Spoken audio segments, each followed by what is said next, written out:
جا زندگی مدینے سے جھونکے ہوا کے لا، جا زندگی مدینے سے جھونکے ہوا کے لا،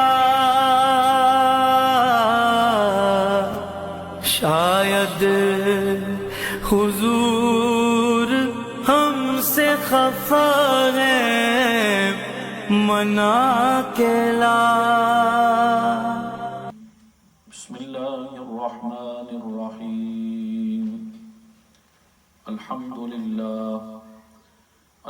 للہ نحمده ونستعینه ونستغفره ونؤمن به ونتوکل علیہ ونعوذ باللہ من شرور انفسنا ومن سیئات اعمالنا، من يهده الله فلا مضل له ومن يضلله فلا هادي له، وأشهد أن لا إله إلا الله وحده لا شريك له، وأشهد أن سيدنا وسندنا ومحبوبنا ومولانا محمدا عبده ورسوله، أما بعد فأعوذ بالله من الشيطان الرجيم، بسم الله الرحمن الرحيم۔ فلما كشفنا عنهم الرجز إلى أجل هم بالغوه إذا هم ينكثون، فانتقمنا منهم فأغرقناهم في اليم بأنهم كذبوا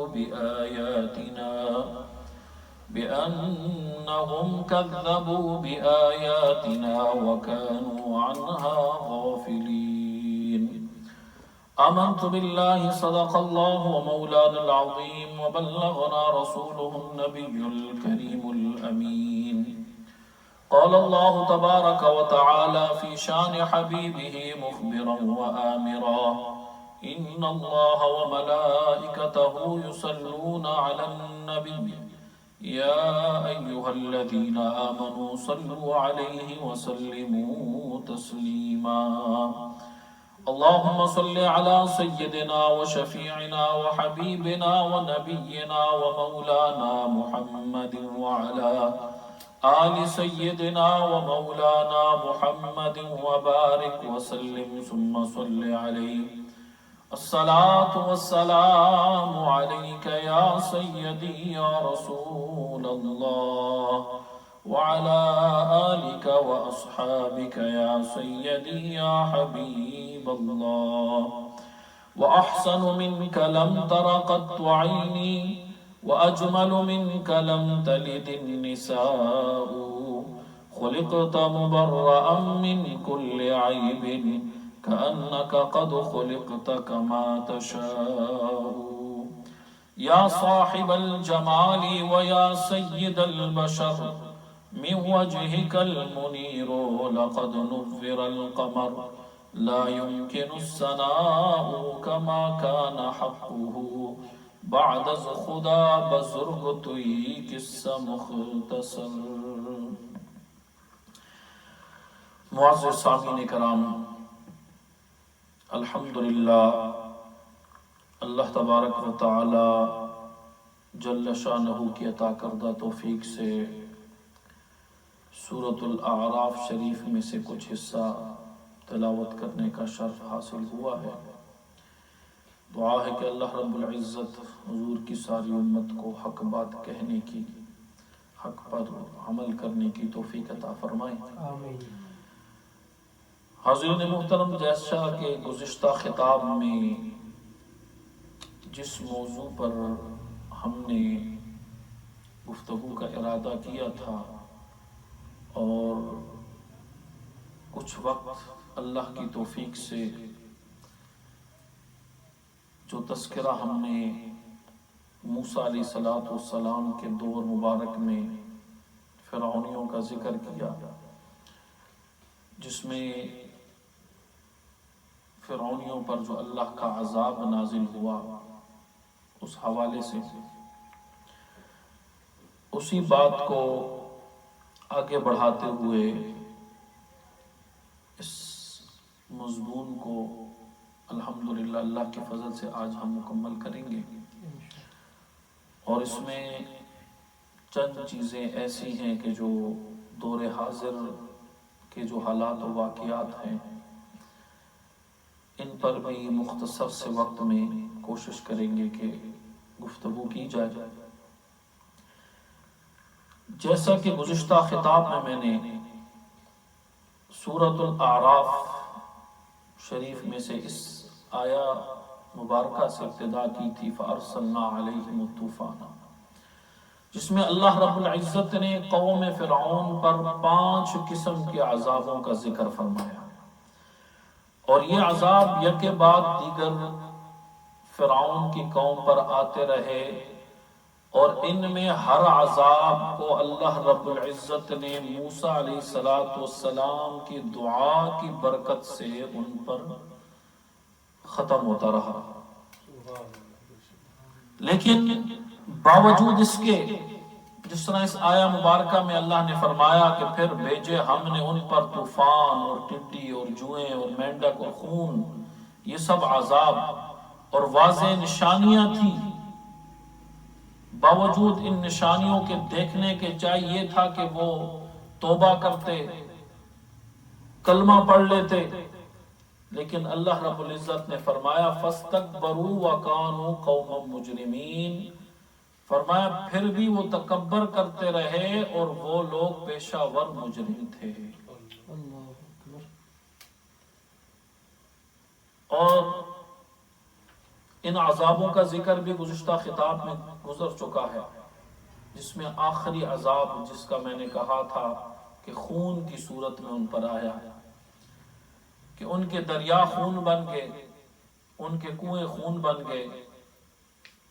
جہاں جس جگہ سے انہیں پانی ملنا تھا، جہاں سے وہ پانی لینا چاہتے تھے، وہ جگہ، وہاں وہ پانی کی جگہ خون انہیں میسر آتا تھا، اور یہ فرعونیوں پر تھا۔ تو دوسری آیہ مبارکہ میں اس کے بعد جو ہے قرآن فرماتا ہے، اللہ رب العزت نے وہ ذکر کیا وَلَمَّا وَقَعَ عَلَيْهِمُ الرِّجْزُ قَالُوا يَا مُوسَى ادْعُ لَنَا رَبَّكَ بِمَا عَهِدَ عِندَكَ لَئِن كَشَفْتَ عَنَّا الرِّجْزَ لَنُؤْمِنَنَّ لَكَ وَلَنُرْسِلَنَّ مَعَكَ بَنِي إِسْرَائِيلَ۔ اللہ رب العزت فرماتا اور جب آ جاتا ان پر کوئی عذاب تو کہتے اے موسیٰ دعا کر ہمارے لیے۔ یہاں اس سبق سے ہمیں ایک سبق اس دور میں بھی ملتا ہے کہ جب کوئی ایسا عذاب آئے، وہ آیا زمینی ہو یا آسمانی ہو، تو ہمیں بھی چاہیے کہ جہاں اللہ والے ہوں وہاں چلے جائیں۔ سبحان اللہ۔ مجھے ایک واقعہ یاد آ رہا ہے، بخاری شریف کی حدیث مبارکہ ہے، بخاری شریف میں ہے، حضور علیہ السلام پہلی امتوں میں سے ایک امت کے شخص کا حضور نے تذکرہ فرمایا۔ حضور نے فرمایا کہ اس شخص نے 99 قتل کیے تھے، اور 99 قتل کرنے کے بعد اس کے دل میں خیال پیدا ہوا کہ میں توبہ کر لوں اور اپنے ان گناہوں پر نادم ہو کر اللہ کے حضور رجوع کر لوں۔ تو جب وہ توبہ اس نے کرنا چاہی تو اپنے دور کے جو اس وقت کے علماء تھے ان سے جا کر اس نے کہا، بلکہ روایت میں آتے کہ عالم کے پاس گیا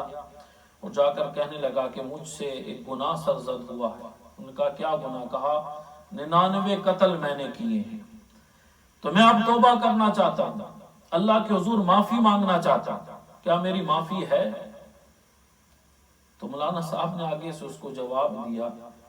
کہ یہ تو اس کی مثال ایسی ہوئی، اس بات کو سمجھنے کے لیے میں مثال پیش کر رہا ہوں کہ جو ہمارے عرف عام میں مثال دی جاتی ہے کہ بلی 100 چوہے کھا کے حج کو چلی، یعنی 99 قتل کرنے کے بعد بھی تو یہ سمجھتا ہے کہ تجھے معافی مل سکتی ہے، یعنی اسے نا امید کیا۔ تو اس نے کہا کہ 99 تو کر چکا تھا، اس نے ایک تلوار نکالی، اس مولانا اس عالم صاحب کی بھی گردن اتار دی. 100 پہلے 99 تھے اس کے ذمہ پہ، اب 100 قتل ہو گئے. واپس آ گیا. کسی نے پوچھا بھائی تم اس مقام پر کیا کرنے کے لیے گیا تھا؟ کہنے لگا میں توبہ اور معافی مانگنا چاہتا تھا. کہا پھر کیا ہوا؟ کہا کہ مولانا صاحب نے کہا تیری معافی نہیں ہے. وہ شخص سمجھدار تھا، اس نے کہا بھائی تیری معافی ہے لیکن یہاں نہیں، جا فلاں مقام فلاں بستی میں اللہ والے بستے ہیں، وہاں چلا جا. کیونکہ قرآن فرماتا ہے نا ان رحمت اللہ قریب من المحسنین، اللہ کی رحمت اللہ والوں کے قریب ہوتی ہے. جو اللہ والوں کے قریب ہو جاتا ہے وہ اللہ کی رحمت کے سائے کے نیچے آ جاتا ہے. اور جب اس شخص نے ارادہ کیا، ابھی چند ہی قدم لیے تھے کہ وقت اخیر آ گیا، اس کی روح قبض کر دی گئی، وہیں اس کا انتقال ہو گیا، مر گیا. جنت کے فرشتے بھی آ گئے، جہنم کے فرشتے بھی آ گئے.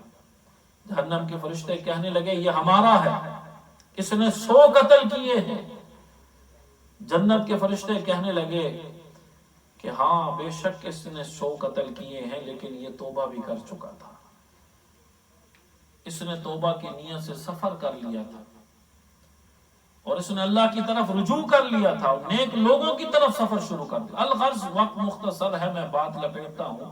تو انہوں نے کیا کیا، جب آپس میں فرشتے جگڑنے لگے تو اللہ تبارک و تعالی نے جبریل علیہ السلام کو ان فرشتوں کے درمیان فیصلہ سنانے کے لیے بھیج دیا اور ساتھ بتایا کہ اے جبریل انہیں کہہ دو کہ یہ دونوں زمین ناپ لیں، اگرچہ زمین نیک لوگوں کی طرف کم ہے تو اسے جنت کے فرشتے اٹھا کے لے جائیں، اگر زمین دوسری طرف برائیوں کی طرف کم ہے تو اس کو جہنم کے فرشتے اٹھا کے لے جائیں. حالانکہ روایت میں آتا ہے کہ وہ ابھی ہی چلا تھا، ابھی اس نے سفر کیا ابتدائی کیا تھا، اللہ نے زمین کو حکم دے دیا کہ نیک لوگوں کی طرف جھکڑ جا.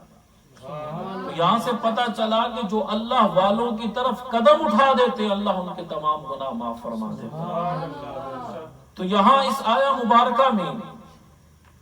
اللہ رب العزت نے فرمایا جب آ جاتا ان پر کوئی عذاب تو کہتے کہ اے موسیٰ تو دعا کر ہمارے لیے، اپنے رب سے اس عہد کے سبب جو اس کا تمہارے ساتھ ہے، یعنی جو اللہ رب العزت نے فرمایا نا بما عاہد عندک، جو اللہ نے موسیٰ علیہ السلام سے وعدہ فرمایا ہو، اگر تم ہٹا دو گے ہم سے یہ عذاب تو ہم ضرور ایمان لائیں گے اور تم پر، اور ضرور روانہ کریں گے تیرے ساتھ بنی اسرائیل کو. یعنی فرعونیوں نے کہا کہ اگر اللہ رب العزت آپ کی دعا کی وجہ سے ہم سے یہ عذاب دور کر دے، یہ خون کا عذاب جو آخر میں آیا، 5واں عذاب کا جو ذکر ہے والدمہ، قرآن نے جس کا بارے میں بیان فرمایا، تو دعا کر. تو موسیٰ علیہ السلام نے دعا کی. اب یہاں جو لفظ ہے علیہم الرجزہ، اب اس رجزہ، اس کے بارے میں علماء کرام نے، مفسرین کرام نے لکھا ہے کہ یہ بھی بذات خود ایک عذاب ہے، یعنی یہ 6واں عذاب ان پر تھا، پہلے تو 5 گزر چکے تھے. فرماتے ہیں کہ رجزہ سے مراد طاعون ہے، اور بعض نے طوفان بھی لکھا کہ اس سے طوفان مراد ہے، لیکن سعید ابن جبیر فرماتے ہیں رضی اللہ تعالیٰ عنہ کہ رجزہ سے مراد طاعون ہے، اور یہ ان 5 آیات کے بعد یہ 6واں عذاب تھا. اس کی وجہ سے فرعونیوں کی کہ ایک دن میں 70,000 آدمی مرے تھے اور دفن کرتے کرتے انہیں شام ہو گئی. بخاری اور مسلم ترمذی شریف میں آتا ہے، اور علامہ بغوی نے حضرت اسامہ بن زید رضی اللہ تعالیٰ سے روایت کیا کہ رسول اللہ صلی اللہ علیہ وسلم نے فرمایا کہ طاعون رجز ہے جو اللہ تعالیٰ نے بنی اسرائیل پر اور تم سے پہلے لوگوں پر بھیجا تھا، اور جب تم کسی علاقے میں طاعون کی وبا کے متعلق سنو تو وہاں نہ جاؤ، اور جب اس زمین میں پھوٹ پڑے جہاں تم ہو تو وہاں سے نہ نکلے. یعنی یہاں اس ہمارے دور حاضر کے بھی تذکرہ آ گیا ہے کہ اس زمانے میں طاعون تھا، اس زمانے میں اس کا نام کرونا ہے. چونکہ دونوں کے جو یعنی عام الفاظ میں کہا جائے کہ نقصانات ایک ہی ہیں، اس سے بھی کثرت اموات ہوئیں، اس سے بھی کثرت اموات ہیں. جتنا بھی ہم خبریں آگے پیچھے سنتے ہیں، جو حالات و واقعات ہیں کہ فلاں ملک میں اتنے لوگ مر گئے، فلاں ملک میں اتنے لوگ، اللہ بہتر جانتا ہے کیا ہے کیا نہیں ہے۔ اللہ تعالیٰ حضور کی ساری امت کو محفوظ فرمائے۔ آمین۔ لیکن اس جو حالات موجودہ ہیں، جس پر جو پریشانیاں شروع ہیں کہ کرونا نام کا ایک وبا سی آئی ہوئی ہے، اب یہ وبا اللہ بہتر جانے کہ یہ آسمانی ہے یا زمینی ہے، اللہ کی طرف سے یہ عذاب ہے یا کہ مخلوق کی طرف سے ہے۔ اللہ علیم بذات الصدور ذات ہے، وہ بہتر جاننے علم رکھنے والی ذات ہے۔ لیکن چونکہ اس دور میں اس کی وجہ سے جو نقصان اسلام کو ہو رہا ہے وہ بہت زیادہ ہے، اور مجھے افسوس اس بات پہ لگتا ہے کہ اور کسی دفتر میں، کسی بھی ادارے میں یہ کرونا نہیں داخل ہو رہا سوائے مساجد کے۔ الحمدللہ ہم مسلمان ہیں، میں یہ نہیں کہتا کہ اس سے احتیاطی تدابیر کو چھوڑ دینا چاہیے، نہیں کرنی چاہیے۔ جو احتیاطی تدابیر اس کرونا سے بچنے کے لیے بیان کی جا رہی ہیں اور ان کو کفار اور یہود و نصارہ کی طرف سے منسوب کیا جا رہا ہے کہ وہ کیا ہے کہ جی آپ بار بار ہاتھ دھوئیں، ناک میں پانی ڈالیں، منہ میں پانی ڈالیں، اور اسی طرح آپ غسل کریں، بھاپ لیں، ایسی چیزیں جو بیان کی جائیں۔ حالانکہ کئی صدیاں پہلے آقا کریم علیہ السلام نے ہمیں یہ سکھا دیا